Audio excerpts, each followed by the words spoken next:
क्या आप हर दिन किसी न किसी दर्द से परेशान रहते हैं? तो ये वीडियो आपके लिए ही है। आज हम आपको राजीव दीक्षित जी की जुबानी ऐसे आयुर्वेदिक नुस्खे के बारे में बताने जा रहे हैं जो हर दर्द का इलाज है, और वो भी बिना केमिकल, बिना साइड इफेक्ट के। वीडियो पसंद आए तो लाइक, शेयर और सब्सक्राइब करना न भूलें। चूना वो बोलते हैं सबसे बेहतरीन वातनाशक औषधि है। मेथी का दाना तो है ही, चूना उससे थोड़ा 1 डिग्री ऊपर है मेथी दाने से। चूना सबसे अच्छी वातनाशक औषधि है।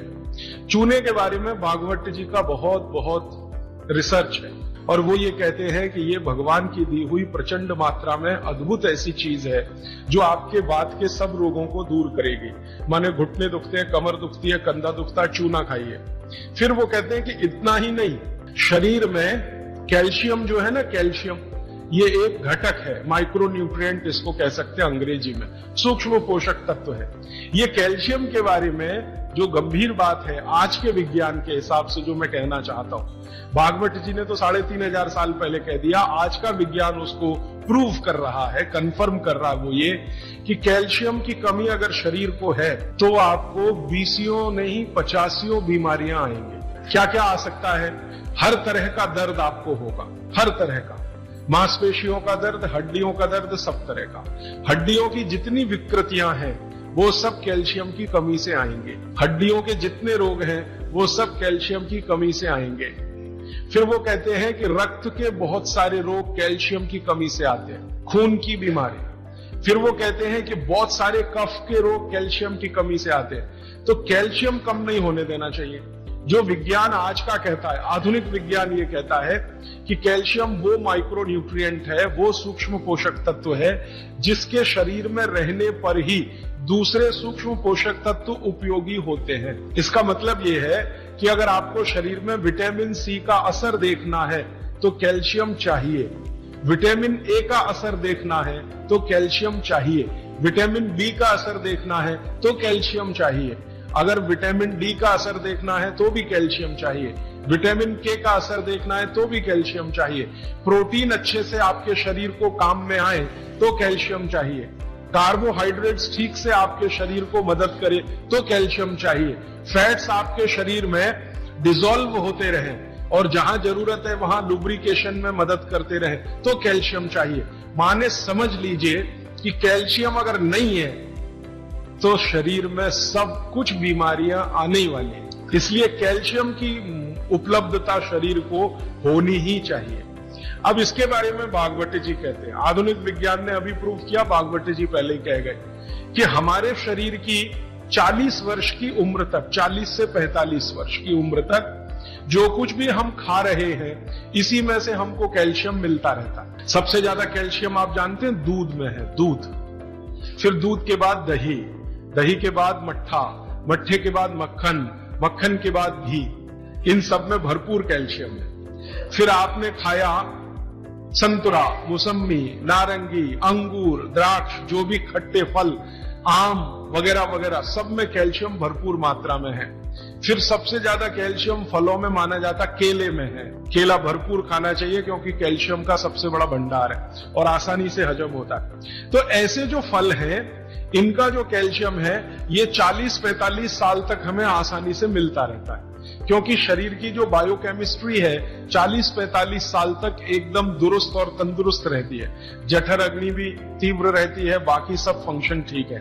लेकिन जैसे ही 45 की उम्र खत्म होती है, माताओं को ये बात विशेष रूप से कह रहा हूं, बहनों को, माताओं को, जैसे ही आपकी 45 की उम्र पूरी होती है और आपका मेंसेस साइकिल बंद होता है, मासिक धर्म आपका बंद होता है, उसी समय आपको कैल्शियम हजम होना कम होना शुरू होता है। आप कितना भी ये सब चीजें खाएं, केला भी खाएं, ये भी खाएं, लेकिन कैल्शियम उतना पूर्ति नहीं करता, क्योंकि कैल्शियम को शरीर में डाइजेस्ट कराने वाला जो हार्मोन है वो तभी तक आपको है जब तक आपकी मासिक चक्र की शुरुआत है। मासिक चक्र बंद होते ही ये हार्मोन कम होता है। आप जानते हैं कई हार्मोन्स कम हो जाते हैं, तो कैल्शियम डाइजेस्ट होना बहुत मुश्किल होता है। तब आपको जरूरत पड़ती है कि बाहर से कैल्शियम लें। इसलिए सब माताएं इस बात को ध्यान दें और इसको गांठ बांध लें कि 45 की उम्र होते ही चूना खाएं, क्योंकि अतिरिक्त बाहर से कैल्शियम उसी से मिलेगा। तो शायद इसलिए इस देश में एक परंपरा विकसित हुई है पान खाने की। ये पान खाने की परंपरा बहुत वैज्ञानिक है, बहुत ही वैज्ञानिक। जिसने भी शुरू की वो बागवट का पक्का चेला रहा होगा, बहुत समझकर उसने ये शुरू की। और ये अद्भुत है। अद्भुत मैं इसलिए कह रहा हूं कि भारत की सब जातियों में उत्तर से दक्षिण, पूरब से पश्चिम ये परंपरा है। कहीं भी चले जाओ, आप सिक्किम में चले जाओ, अरुणाचल में चले जाओ, वो भी पान खाते हैं। और आप धुर दक्षिण में आ जाओ तो यहां भी है, उत्तर में चले जाओ, कहीं भी चले। तो ये पान खाना भारतीय सभ्यता का एक बहुत महत्वपूर्ण अंग है जो स्वास्थ्य से जुड़ा हुआ है। बस ध्यान इतना ही रखिए कि पान जो है चूने का ही खाना है।